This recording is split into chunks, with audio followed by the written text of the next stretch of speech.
Hi friends, I'm Felicia. Welcome back to my channel. First of all, look at these. These are one of my Christmas presents that I got from Chris. They're hand warmers and they're toast because they make your hands toasty, and it just makes me so happy. My hands are so cold right now, except not really anymore because I have these. Today is January 8th, so I'm going to do my December wrap up because I'm such a slacker. No, I just haven't had time at all. I was actually surprised when I counted up how many books that I read. I was surprised at the amount. I read 8 books. So that was a surprise for me. I don't have my phone to look at what my ratings were, so I'll just make it up. Okay. So the first book that I read in December was The Life-Changing Magic of Tidying Up by Marie Kondo. So that book is like majorly hyped. And I was on the waiting list for months at my library. But I'm kind of, I'm one of those people that really likes to declutter, organize spaces and stuff like that. So I thought this would be really interesting to read. I kind of wanted to see what ideas she had. For the most part, I actually really enjoyed the book. Her methods and her ways of doing things and her ideas, I guess her reasoning for doing things the way that she does them, for the most part makes sense. I'm not really going to get into it because there are tons and tons of articles and blog posts and summaries everywhere that you can find if you're curious what her methods are. I will say that at first I was kind of like, wow, she is like out to lunch here, because some of her ideas are very strange to us in the Western world, at least. She thanks her house for giving her shelter, and she thanks her socks for protecting her feet, and like things like that. It's just very strange. But I actually read an article or something the other day that was describing how she is a follower, or was raised in in a traditional Japanese religion that is very much about the spiritual side of physical things, kind of like that, I guess. I'm not explaining it very well, but you can Google it if you want to know more. When I was beginning to read the book, I was like, she's just totally wacky. But then I kind of had a brain flash, and I'm like, the way that they think about things and their possessions and everything in Japan and in Asia is different than we look at things now, and the way that they view spirituality and stuff like that is very different from how we do. Then I started to think, yeah, it's not totally out of the realm that would be very connected for them, whereas us, everything is so very separate. So then I kind of just was viewing it like a religion difference, and then it kind of helped me to get over it. I do appreciate the way that she talked about how we do need to value our possessions, and that they do things for us. I thought that was nice. One thing that she didn't talk about, and again, I hope this is a culture thing, she kept talking about throwing things in the garbage and discarding them, and like, oh, you got that dress that still has the tags on, but it doesn't bring you joy, throw it out. And I was like, no, you don't throw things out, you donate them. Like, you know what I mean? Like, every time she would talk like about that, it was just, I was cringing, because I'm like, no, you don't throw things away, you donate it to people that can use it, And so I'm hoping that was something that was maybe lost in translation, or culture thing. Like, I hope that all of these hundreds of people that have been her clients are not literally throwing all of the stuff in the garbage, because that would be horrible and wasteful. So yeah, that was like my biggest complaint with the book, actually, was that she was doing things, just kept saying that. Oh my goodness, don't you just let me okay. I got it from my library, and I'm hoping to get it again later in the year, or even buy a copy for myself, because I do actually want to use her method of decluttering my house. I think it makes a lot of sense, so I would like to try it out yeah, I could definitely, like, as I was reading it, I was kind of planning, like, oh yeah, I could do this, and this is how I would do this, and then, you know, following her steps. I only had it for 2 weeks, and I couldn't renew it, so I was like, I'm not gonna get anything accomplished, but I'll read it and see. Yeah, so now I've seen. I think I gave it like 4 stars or something, just based on the fact that I found the ideas that she presented to be so practical and helpful. So if you are wanting to, you know, declutter your house and your possessions and kind of become more minimalistic, I think that that book really could help you. Like the ideas of kind of being more minimalistic, only bringing things into our house that spark joy and stuff. I thought that made a lot of sense. It has changed my thinking a little bit in that regard. Then I listened to an audiobook in December. One audiobook, and that was Yes, My Accent is Real by Kunal Nair. I think I said that right. That's almost how he says it in the book. And he is the actor that plays Raj on Big Bang Theory, which I love. I'm totally not cut up on that show at all, but I just really enjoy it, and Raj is like my favorite character. So these are kind of his memoirs, and it starts from when he is young, and it kind of takes you through basically his journey to becoming an actor and how he came to be in Hollywood and stuff like that. I found it really interesting, just learning about that backstory and stuff, and how he came from India to the United States, and then how he went to the United States for college, and then how he ended up in Hollywood. Like, he seems like a nice guy. Like, he would be interesting to talk to in real life, I think. I really enjoyed listening to him narrating it, because just him telling stories is just what it felt like, because that's what it was. There were a lot of more stories with girls than I thought there would be, just because just the idea of him being Raj, and then it's like, why are you telling so many stories like about girls? There were a lot more girls in his life than I thought there would be. But it was, for the most part, it was actually quite interesting, and I enjoyed it. It was very entertaining read, I guess. If you enjoy him as an actor, then I think you'll enjoy listening to this book. Or if you like celebrity memoirs, I would suggest giving this one a try. What did I give it? I think I gave it like 3.5 stars or something. It was pretty decent. Then the next book that I read, I kind of listened to half on audio, and then I read half of it, and that was Diary of a Jackal by Tim Hawkins. He is my favorite comedian.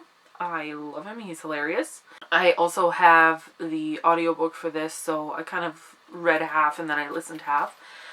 This is just a collection of his basically jokes and bits that he does in his shows. He has quite a few DVDs out of his shows. I have seen all of them several times, and I have been to see him in concert, live, in person.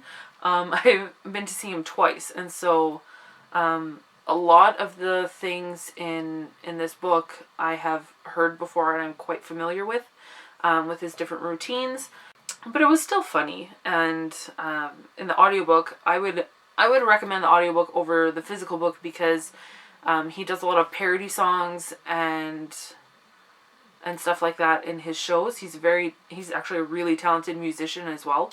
And so when he talks about the songs in the book, then in the audiobook, then there are clips of them. So yeah, and a lot of his comedy has to do with like his voice and his inflections and physical body language, which you don't get through an audiobook, but you get his voice and his way of speaking. It's very funny. So I would highly recommend the audiobook. I love his comedy. It's just so funny. It's just like life stuff, and it's like, he's a Christian comedian, so it's all very clean, very family friendly, but it's just so hilarious. Definitely for the whole family.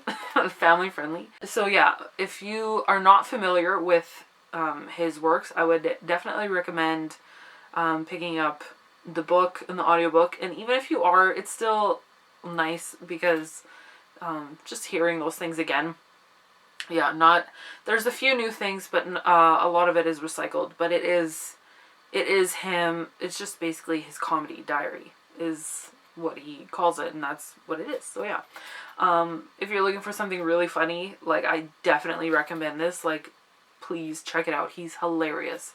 I'll link a couple of my favorite videos of his down below. The writing is not the best, but it's meant for more for an audio experience than reading with your eyeballs. I gave it like 4 stars because it was hilarious. Then the next book that I finished was an ebook that I got for review, and that was A Godward Heart by John Piper, and it's just a collection of daily meditations. There are 50 meditations in there for you to read kind of alongside your Bible reading and stuff. And I really enjoyed it. I have absolutely no discrepancies between his theology and mine. So that was very nice. Like, I can definitely recommend this one on a theological level. The meditations are not related in any way. Like, they are so varied. Yeah, like, he has meditations on media and media consumption as a Christian, and he has meditations on just like what it means to focus on God and how you can do that more in your everyday life, and just like things like that. And I really enjoyed it. I would highly recommend it if you're looking for something to read kind of with your daily devotions, with your Bible reading. I would highly recommend that. I gave it 4.5 stars because I really enjoyed it. And yeah, it was really thought-provoking. It was really good. Then the next 2 books that I finished were graphic novels, and I'm going to talk about them together because they're in a series. And they are Volume 1 and Volume 2 of Dr. Mcninja, The Adventures of Dr. Mcninja. And you guys need to read this series because it is amazing. It is so hilarious. Like, please read it because no one else has read these, and I need to talk to somebody about them.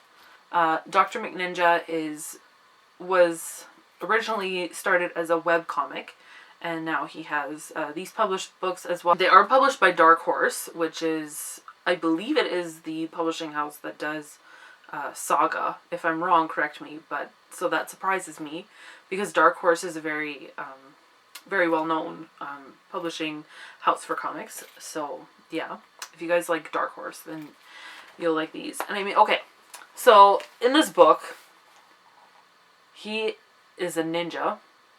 He comes from a family of ninjas, Scottish ninjas, and he is a doctor. He is a medical doctor, okay?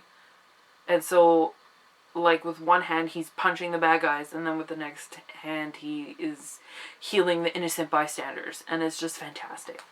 I just need you guys to read this so that I have someone to talk about it with.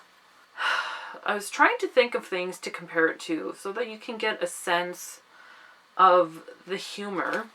I don't know. Like, I can't even think of anything to compare it to.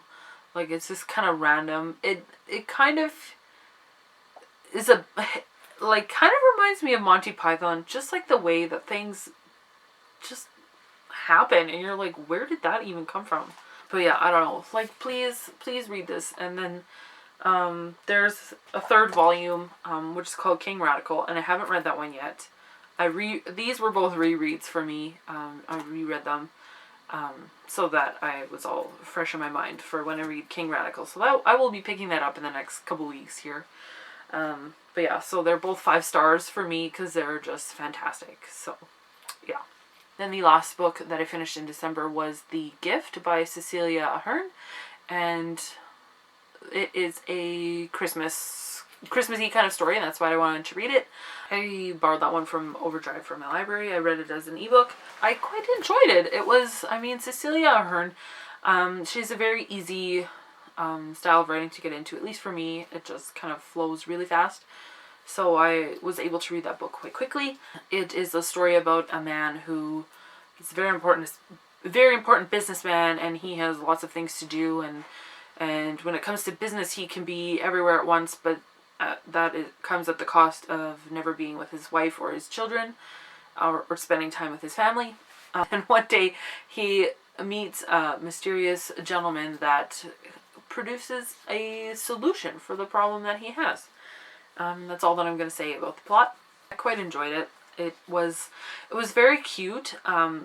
There was very good character growth, and just the progression of the main character was really well done. I really enjoyed it. The core, it is a book about family, and so I really like stories that are based on family, because my family is so important to me. So I really enjoy reading stories like that. There's a bit of a mystically kind of feel about it. Just kind of like, okay, what's going on? Who is this mysterious stranger that has come onto the scene? Can you please explain what he's doing here?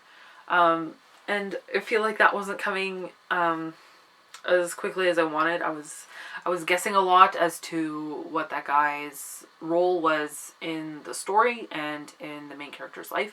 Overall, I thought it was good. Some questions at the end that I wanted answered, they did not get answered, so I was disappointed about that.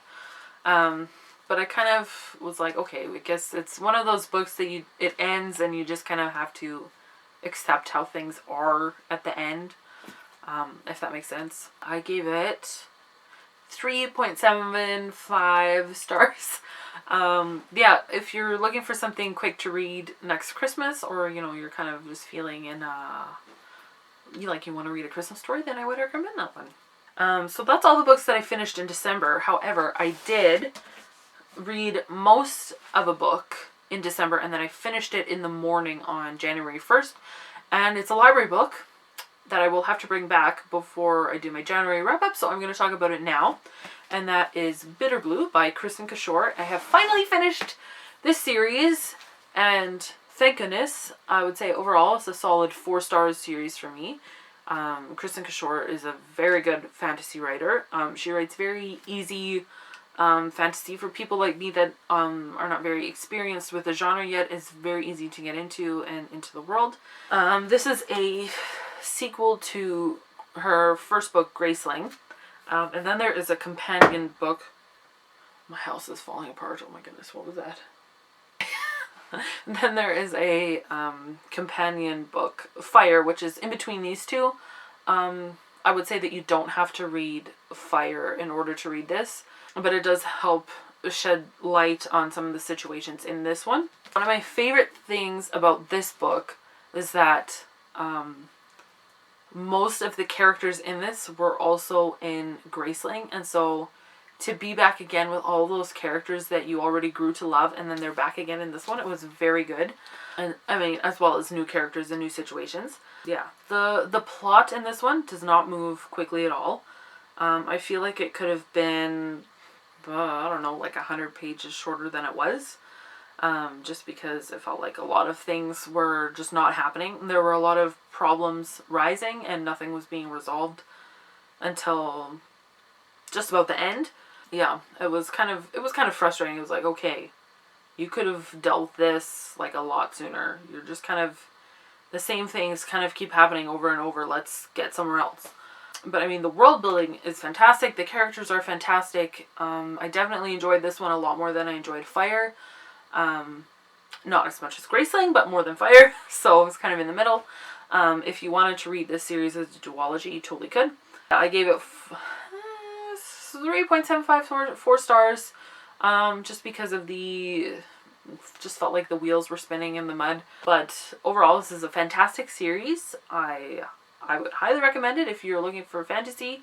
And I hope that Kristen Cashore will write more books. This was published in 2012, so it's been a few years. So please release something else soon, Kristen Cashore. Okay, thanks. But yeah, so that is my wrap up. It's going to be very long. You notice that my toasty hand warmers came off, and that's because the batteries in them died. Because I was already wearing them for like a couple hours beforehand. So that was my reading month. Today's Friday, and I'm going to edit this right away. And then tomorrow is Saturday, so I'm planning to film my best of 2015 and my reading goals, and then maybe something else yet. I don't know. We'll see what all happens. And I'm just going to put those kind of all out, boom, boom, boom, in a row, so that I won't be too late to the party with all that. So yeah, I hope that you guys are all having a wonderful weekend so far. And if you are participating in the TBR takedown like I am, I hope that you are having much better luck than me. I have finished one book so far. Once I get this video edited and uploaded, then I will finish my next book. Yeah, tomorrow is going to be a reading and filming day, so that will be very fun. Yeah, thanks so much for watching, and I will see you guys again soon with another video. Bye!